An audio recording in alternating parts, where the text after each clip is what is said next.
अस्सलामुअलैकुम viewers, welcome to my channel Z informative hub. Viewers, अगर आपको मेरी आज की वीडियो पसंद आए तो प्लीज़ लाइक करें, कमेंट करें और शेयर करें। साथ ही साथ मेरे यूट्यूब चैनल को सब्सक्राइब करें और बेल आइकॉन प्रेस करें ताकि आपको तमाम न्यू अपडेट्स मिल सकें। आज का मेरा टॉपिक है मैं कौन हूँ, खुदी क्या है और नफ्स क्या है। Who am I, what is ego and what is self. इंसान जब अपनी पहचान के लिए कुरान पाक से मदद लेता है तो उसे मालूम होता है कि अल्लाह ने उसे उसके दो दुश्मनों के बारे में बताया है, एक शैतान और एक नफ्स। नफ्स इंसान का सबसे बड़ा दुश्मन है।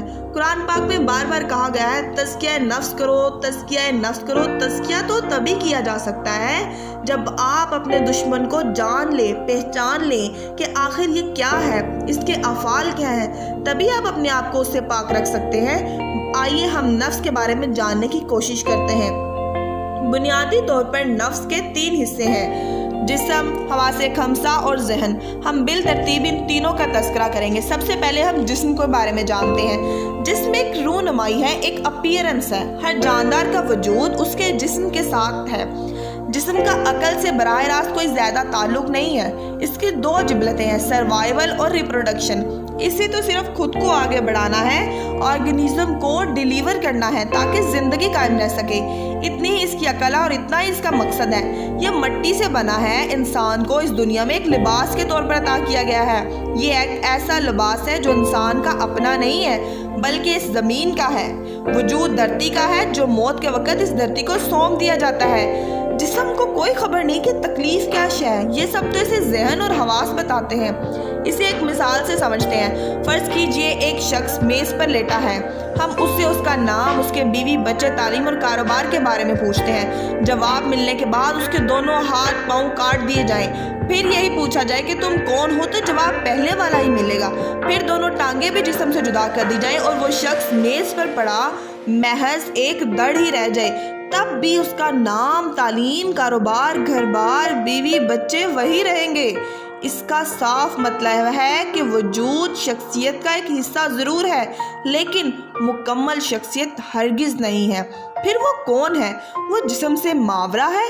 ये सिर्फ जिस्म का वो तारुफ है जो तज़किया नफ्स के लिए इंसान को दरकार है, वगरना जिस्म रब्बुल इज़्ज़त की हसीन तरीन तख्लीक है। इसके अंदर और बैरूनी अज़ा की तख्लीक पर क़यामत तक भी गौर किया जाए तो कभी ये पता नहीं चल सकेगा कि आखिर ये क्या है। अब हम हवास की बात करते हैं। हवास की एक अपनी अलग दुनिया है, अपने इसरार हैं और अपने ही कमालात हैं।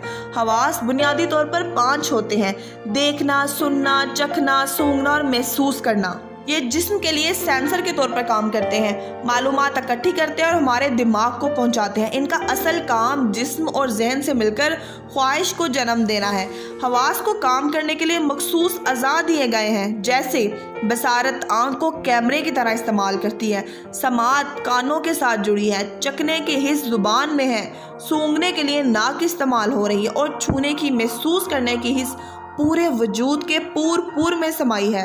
वाज़ेह रहे कि यह तारीफ तिबी नुक्ता निगाह से नहीं है, क्योंकि अल्लाह ताला की तख्लीक से हज़ारों लाखों मकासद हासिल होते हैं। जैसे नाक सिर्फ सूंघने के लिए नहीं है बल्कि सांस लेने और निकालने के लिए भी है। इस समेत बेशुमार काम भी हैं। ज़हन के बगैर हवास के पास जो मालूमात हैं वो किसी काम की नहीं है। एक नज़र ज़हन को भी देख लेते हैं। ज़हन जिस्मे इंसानी में यादाश्त का मरकज़े महवर है। ये डाटा सेंटर है, ये एनालिस्ट है, ये जिस्म और हवास पर हुक्मरान है। हवास बाहरी दुनिया की मालूमात इसे मुहैया करते हैं और इसे इंफॉर्मेशन की मदद से माजी के तजर्बात को इस्तेमाल करके एक ज़हन के तौर पर तज्ज़िया कार की हैसियत रखते हैं। नफ्स इन्हीं तीनों हिस्सों से मिलकर बना है, जिस्म, हवास और ज़हन से।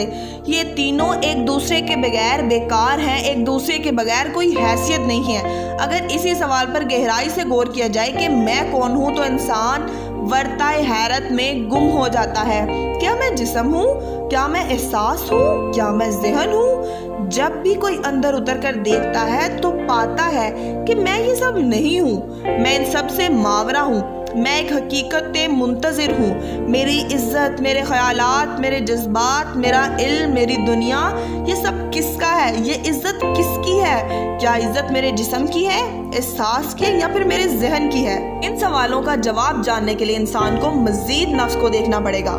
انسان کو جہاں عقل کا عظیم الشان تحفہ دیا گیا وہاں اسے نفس جیسا دشمن بھی دیا گیا۔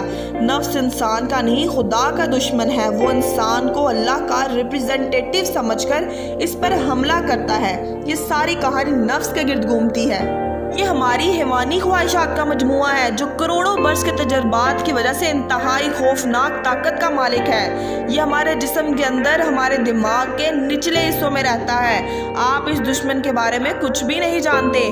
وہ بہت طاقتور ہے، آپ شدید خطرے میں ہیں۔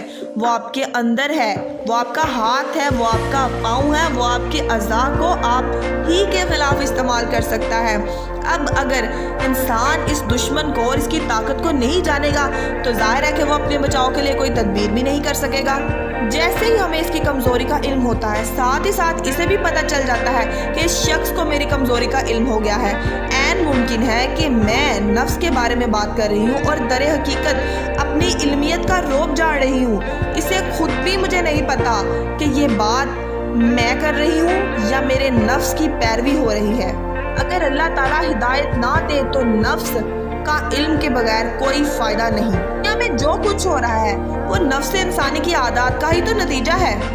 اس نفس کو خود سے شدید محبت ہے۔ اس سے اپنے اندر کوئی کاملی قطن برداشت نہیں۔ کسی بھی خوبصورت سٹیمولس پر جب یہ نفس حملہ آور ہوتا ہے تو جیسے بھوکا کتا گوشت پر لپکتا ہے، ایسے نفس اس خوبصورت سٹیمولس پر اثر کرتا ہے۔ یہ ایک پیاس کی طرح ہے، جیسے ایک شخص کو پیاس لگی ہو، وہ پانی پی لے تو وہ ختم ہو جائے یا کم، لیکن اگر یہ پیاس ختم نہ ہو اور کم نہ ہو تو پھر انسان کو ساری زندگی پیاسا ہی پھرنا پڑتا ہے۔ آج سب پیاسے پھر رہے ہیں سوائے ان کے جنہوں نے خدا کی دی ہوئی عقل کی مدد سے نفس کو سمجھا، پھر خدا کی مدد سے اسے پچھاڑ دیا۔